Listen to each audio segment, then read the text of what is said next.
नमस्कार दोस्तों। आज की कहानी है कौशल, मुंशी प्रेमचंद द्वारा लिखित। पंडित बालकराम शास्त्री की पत्नी माया को बहुत दिनों से एक हार की लालसा थी और वह सैकड़ों ही बार पंडित जी से उसके लिए आग्रह कर चुकी थीं, किंतु पंडित जी हीला हवाला करते रहते थे। ये तो साफ साफ न कहते थे कि मेरे पास रुपए नहीं हैं, इससे उनके पराक्रम में बट्टा लगता था। तर्कनाओं की शरण लिया करते थे, गहनों से कुछ लाभ नहीं। एक तो धातु अच्छी नहीं मिलती, उस पर सोनार रुपए के 8-8 आने कर देता है। और सबसे बड़ी बात यह है, घर में गहने रखना चोरों को न्योता देना है। घड़ी भर श्रृंगार के लिए इतनी विपत्ति सिर पर लेना मूर्खों का काम है। बेचारी माया तर्कशास्त्र न पढ़ी थी, इन युक्तियों के सामने निरुत्तर हो जाती। पड़ोसियों को देख देख कर उसका जी ललचाया करता था, पर दुख किससे कहे। यदि पंडित जी ज़्यादा मेहनत करने के योग्य होते तो ये मुश्किल आसान हो जाती, पर वे आलसी जीव थे। अधिकांश समय भोजन और विश्राम में व्यतीत किया करते थे। पत्नी जी की कटुक्तियां सुननी मंजूर थी, लेकिन निद्रा की मात्रा में कमी न कर सकते थे। एक दिन पंडित जी पाठशाला से आए तो देखा कि माया के गले में सोने का हार विराज रहा है। हार की चमक से उसकी मुख ज्योति चमक उठी थी। उन्होंने उसे कभी इतनी सुंदर न समझा था। पूछा, ये हार किसका है? माया बोली, पड़ोस में जो बाबूजी रहते हैं उनकी स्त्री का है। आज उनसे मिलने गई थी, ये हार देखा, बहुत पसंद आया, तुम्हें दिखाने के लिए पहनकर चली आई। बस ऐसा ही एक हार मुझे बनवा दो। पंडित, दूसरे की चीज नाहक मांग लाई, कहीं चोरी हो जाए तो हार ही बनवाना ही पड़े, ऊपर से बदनामी भी हो। माया, मैं तो ऐसा ही हार लूंगी, 20 तोले का है। पंडित, फिर वही जिद, जब सभी पहनती हैं तो मैं ही क्यों ना पहनूं। पंडित, सब कुएं में गिर पड़े तो तुम भी कुएं में गिर पड़ोगी।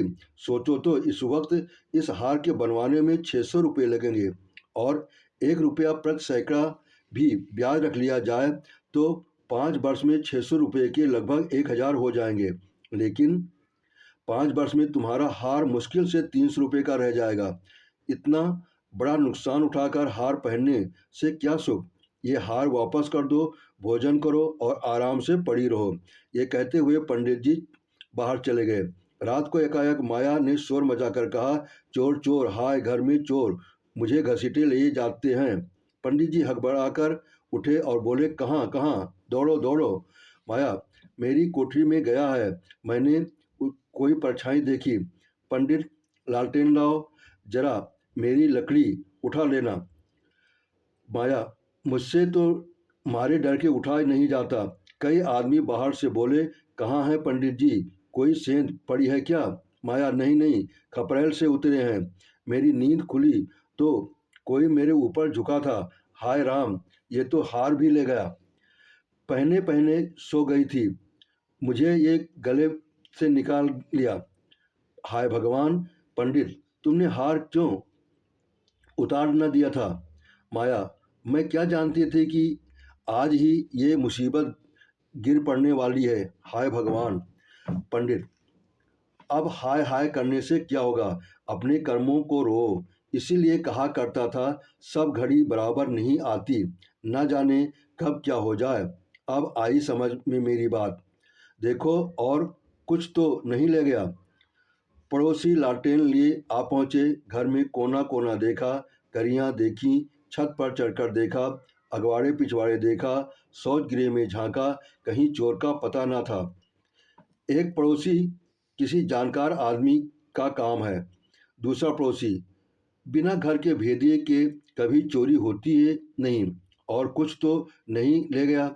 माया, और कुछ तो नहीं ले गया, बर्तन सब पड़े हैं, संदूक भी बंद पड़े हुए हैं। निगोड़े को ले जाना ही था तो मेरी चीज ले जाता, पराई चीज ठहरी, भगवान उन्हें कौन मुंह दिखाऊंगी। पंडित, अब गहने का मजा मिल गया ना। माया, हाय भगवान, ये अपजस बदा था। पंडित, कितना समझा कि हार गया, तुम न मानी। बात की बात में 600 रुपये निकल गए। अब देखूं भगवान कैसे लाज रखते हैं। माया, अभागे मेरे घर का एक एक तिनका चुन ले जाते तो मुझे दुख न होता। अब अभी बेचारी ने नया ही बनवाया था। पंडित, खूब मालूम है 20 तोले का था। 20 ही तोले का तो कहती थी, बधिया बैठ गई है क्या। माया, कह दूंगी घर में चोरी हो गई, क्या जान लेंगी। अब उनके लिए कोई चोरी थोड़ी ही न करने जाएगा। पंडित, तुम्हारे घर से चीज गई है, तुम्हें देनी पड़ेगी। उन्हें इससे क्या प्रयोजन कि चोर ले गया या तुमने उठाकर रख लिया। पछताए पतियाएंगी कि नहीं। माया, तो इतने रुपए कहाँ से आएंगे। पंडित, कहीं ना कहीं से तो आएंगे ही, नहीं तो लाज कैसे रहेगी। मगर कि तुमने बड़ी भूल। माया, भगवान से मंगनी की चीज भी ना देखी गई। मुझे काल ने घेरा था, नहीं तो घड़ी भर गले में डाल लेने से ऐसा कौन सा बड़ा सुख मिल गया। मैं हूं ही अभाग्नि। पंडित, अब पछताने और अपने को कोसने से क्या फायदा। चुप होके बैठो, पड़ोसिन से कह दो मेरा घबराना नहीं। तुम्हारी चीज जब तक लौटा ना देंगे तब तक हमें चैन न आएगा। पंडित बालक राम को अब नित्य ही चिंता रहने लगी कि किसी तरह हार बने। यूं अगर टाट उलट देते तो कोई बात न थी, पड़ोसिन को संतोष ही करना पड़ता। ब्राह्मण से डांड कौन लेता। किंतु पंडित जी ब्राह्मणत्व के गौरव को इतने सस्ते दामों में न बेचना चाहते थे। आलस्य छोड़कर धनोपार्जन में चित्त हो गए। 6 महीने तक उन्होंने दिन को दिन और रात को रात नहीं जाना। दोपहर को सोना छोड़ दिया, रात को भी बहुत देर तक जागते। पहले केवल एक पाठशाला में पढ़ाया करते थे। इससे सिवा ये ब्राह्मण के लिए खुले हुए 101 व्यवसायों में वो सभी को निंदनीय समझते थे। पर अब पाठशाला से आकर संध्या समय वो जगह भागवत की कथा कहने जाते। वहाँ से लौटकर 11-12 बजे तक जन्म कुंडलियाँ, वर्षफल आदि बनाया करते। प्रातःकाल मंदिर में दुर्गा जी का पाठ करते। माया पंडित जी का अधिवास देख देख कर कभी कभी पछताती कि कहाँ मैंने ये विपत्ति सिर पर ली।